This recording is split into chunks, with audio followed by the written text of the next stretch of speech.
Good morning, good afternoon, good evening, everybody, and welcome to the first People Reimagined LinkedIn Live for 2023. Absolutely delighted you're able to join us, and thank you for committing your time. I'm Pete Brown, the Global Lead for People and Organisation at PwC, and today I'm joined by two wonderful colleagues. We've got Jean McClellan, who's got up at an unfathomably early hour in Canada.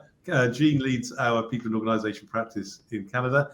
And at the other side of the world, we've got Nicki Wakefield, who's our Global Advisory Markets Leader. And so thank you for staying up, Nicki, to join us today. As many of you know, PwC surveys CEOs every year. And we released last week, actually, at Davos, the 26th annual CEO survey. We survey thousands of CEOs around the world in over 100 countries. And there's some really interesting findings. And this year is no exception. And what a year it's been. The huge challenges that CEOs, but people, humans, organizations, countries face are huge and numerous. And I think in terms of some of the messages coming out and the findings, and Jean, maybe I come to you first. What really struck me is that 4 in 10 CEOs are saying that unless they change course, they're going to be economically unviable in the next 10 years. Reflections, thoughts? Well, yeah, this stat really stood out for me as well, and it's certainly something that I'm hearing as I'm going across our country and speaking with clients. But as you think about it, you think about the poly crisis that is before us right now. So whether that is climate change and grappling with all of those elements, or whether it's political unrest, whether it's technological change, or some of the social disturbances and the change of needs and wants of the workforce, all of those things combining makes for a period of disruption and change that I don't think we've seen before. Yeah, and maybe, I mean, you mentioned some of that. I mean, I could add to that, geopolitical uncertainty. I could add war in Europe, supply chain challenges as a result of that. Technology you alluded to, right? And I think we could have been having this conversation 3 or 4 years ago. I think the challenge we're seeing now is that these crises are coming together in increased sort of frequency, right? And it's not totally clear which one's going to burst first and at what time, right? So, Nicki, how do you manage for that? I think it's a huge challenge. I mean, what I would say is, a lot of CEOs these days are talking about the race to reinvention. And what Jean talked about just there was a good starting point for both short-term challenges that are in front of CEOs and really long-term existential challenges that are in front of them. So there are short-term challenges, the current potential recession that's in front of us, as an example. I'm sorry, did you just lose me then? No, we can hear you loud and clear. So, the recession that's in front of us right now, the current war in Ukraine, inflation, interest rates challenges, money's becoming much more expensive. So they're some of the long-term challenges to go after. And boards and shareholders are really expecting a lot more of CEOs. But in the longer term, you've really got a climate crisis. You've got complicated geopolitical issues. We talked about just then the war in Ukraine, but there's the potential future complexities between the US and China. So there is so much to tackle. And organizations, as you said in the very opening, are not seeing themselves as sustainable and are needing to reinvent. Mm-hmm. And I think, Nicki, the one thing that really stood out in what you said is that it is a race, that speed is really the thing ahead of our leaders today. And, we can see now that the way we led in the past isn't how we need to lead in the future. It needs to be different. So, and it's something that's really interesting, that in this age of technological disruption, that leadership really is becoming decidedly more human. And really, to get the best out of people, it's about building resilience and creating psychological safety, inspiring innovation. It's all of those things that are key to our future success. Yeah. And actually, as you talk, a question's coming, and I should have said at the start, actually, if anyone's got any questions, please feel free to fire them in, and we will try and answer those as we go. But we've had a question in from John Harding around some of the issues that you've just been talking about, right? Some of these huge issues that are going on in the world today. How do organisations get their arms around them? How do you prioritise those risks? Which do you go after? And what I guess implicit in this is, and what does that mean for workforce risks? Yeah, and I guess if you are an organization that is good at dynamic scenario planning, I think then that is really helpful for you, because you will have, you'll be able to see, you have a lead time into these changes, and you will have already had some kind of plan there. So what it really allows you to do, remember, risks have an upside and a downside to them. So if you're good at dynamic scenario planning, that not only can you plan for the downturn, but actually, possibly more importantly, you can have yourself ready for the upswing. And I think the current recession that we've all been talking about is going to be a much more shallow recession, much more shorter than we thought. And we're seeing a lot of organizations, particularly in the tech sector, putting people off. I think that's going to change pretty quickly, and I think we're going to be, desperately out in the markets looking for skills and talent again, both in the technology sector and beyond. And let's go there for a sec, actually, because that comes out again loud and clear in the CEO survey that clearly there's the focus around cost reduction, but also but holding on to talent. And I think what the survey and what CEOs are telling us is that what we saw in terms of great resignation, great reshuffle, great reset, whatever you want to call it, they're predicting that they're going to see that continue. And certainly from the data we have, we're not seeing an abatement in that either, right? So let's just talk about that kind of the upskilling area and making sure your workforce is fit for the future. Yeah, and certainly from my perspective, while you're seeing, widespread media coverage of layoffs and the like, CEOs still believe that they need to invest in skills. They still need skills they don't have. So it really becomes something of a skills mismatch that they are trying to grapple with.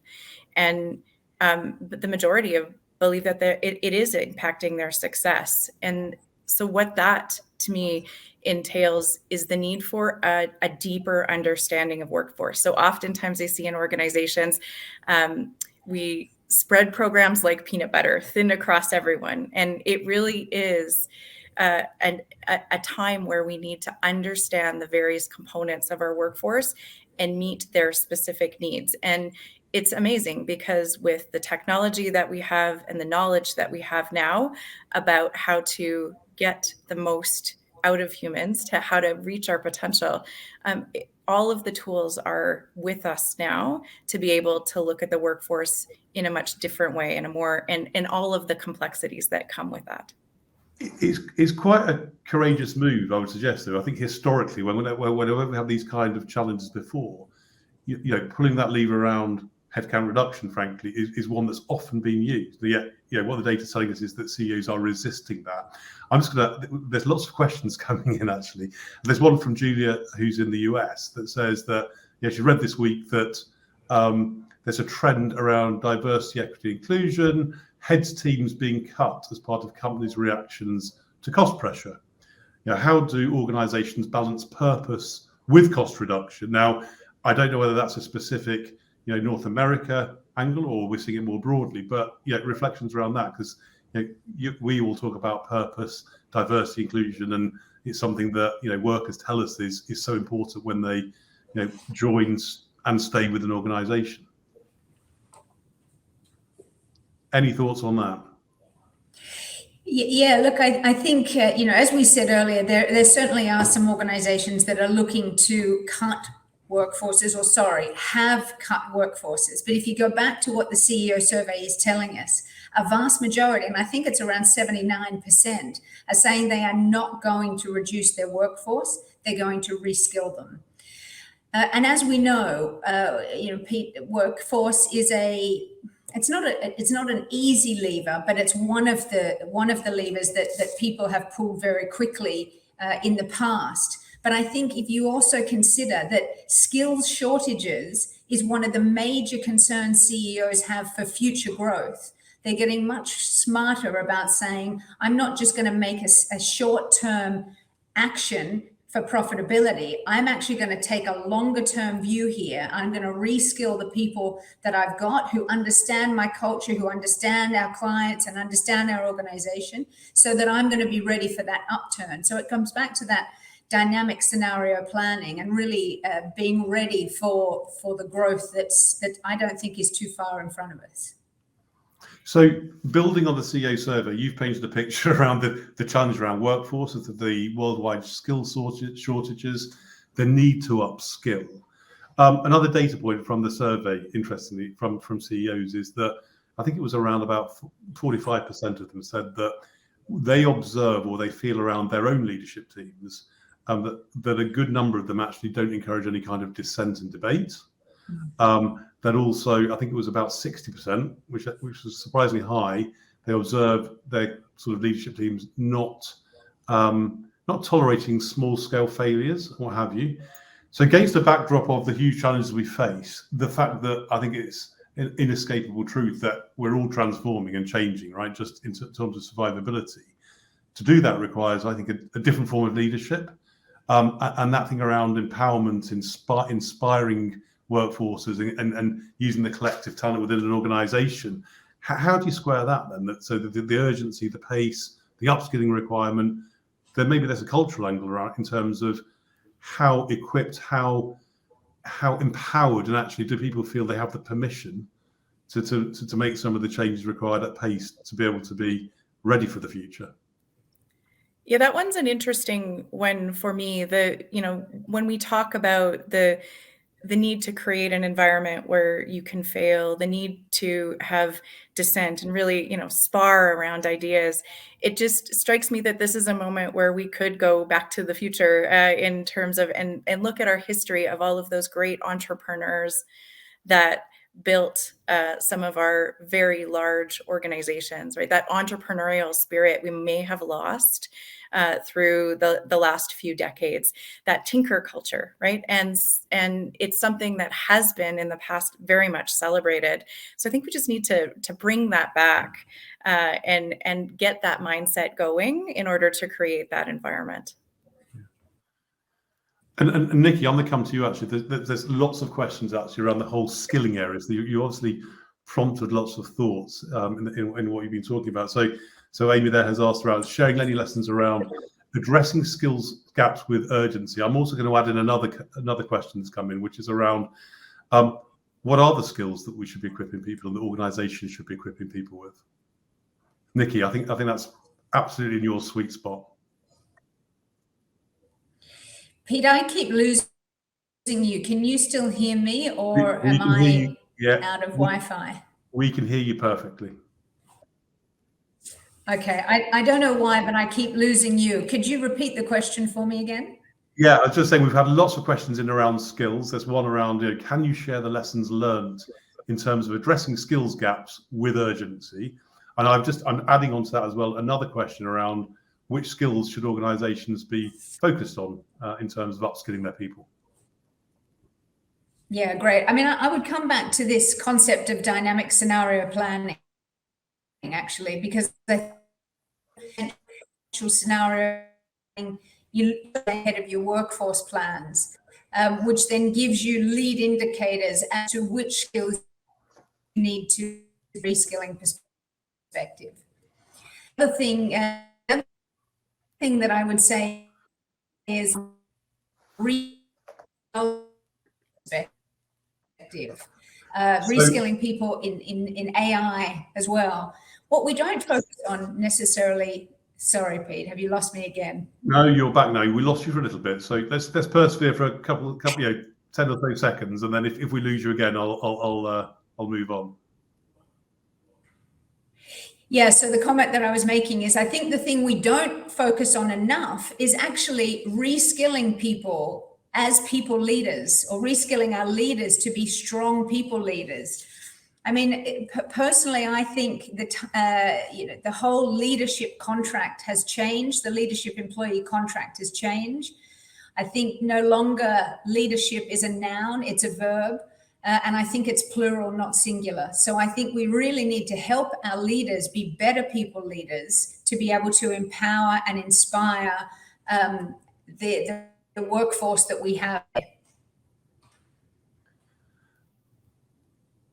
Okay, so Nicki, I'm going to call a pause there, because I think the gremlins of the Wi-Fi in Singapore have maybe come to your house. So, but thank you for that. I think scenario planning. I think what I heard was around the focus around not just maybe the as is in demand skills, but actually some of the more innately human skills, the soft skills, and that's absolutely reflective of what we've heard from CEOs for many years. Hey, Jean, I'm going to come to you next, right? Just in terms of the time. Any closing thoughts, right? In terms of you work with organisations of all shapes and sizes and have conversations with senior executives. Against the context of what we've heard in the CEO survey, the risks, the challenges, the opportunities, what's your sort of bit of advice to them? Yeah, maybe there's two components to that. With the poly crisis, with these challenges ahead of us, it's very easy to go from problem to problem. Don't forget to pause and see the opportunity. I see many CEOs, many senior leadership teams very much getting in the grind of the day-to-day. Spend that time in recovery mode, where you have that time to think, and really you'll start to see those opportunities come to us. There's so many ahead of us as we change. The other thing I think is that as we get to senior leadership, we're expected to know everything, right? Or at least that's the feeling. And keeping squarely in that position of growth mindset, where you don't have to know it all, and you can be confident in your abilities and still be very aware that you have blind spots. That is really your sweet spot for success. So those are the two things I might end with. What do you think? Well, I was going to build actually, and I think what you said there around the whole sort of challenge for leadership, right? I think it's there's so much written about it, but I think given the world in which we live and the challenges faced, right, I think it does require a different form of leadership that's been the traditional norm. Mm-hmm. And unashamedly, that's a segue in for our next LinkedIn Live, actually, which will be in the next 3 or 4 weeks, where I'll be joined by two colleagues. I'll be joined by Anthony Abatello, who is the workforce leader in the United States, and I'll be joined by Joe Salter, who leads the PwC Centre for Transformative Leadership. And given what you've just said there, Jean, and actually the raft of questions I can see in front of me here, I think that could be a really interesting conversation, and obviously very relevant based on the input here. So, Jean, thank you so much for joining me and getting up so early to do that. In absence, I'll thank Nicki, who stayed up and we persevered until the Wi-Fi obviously impacted us. So thank you, everybody, for joining us today. We really appreciate you dialing in. As ever, please share any thoughts, reflections, and look forward to speaking in the next 3 or 4 weeks. Thanks very much indeed. Bye. Take care, everyone.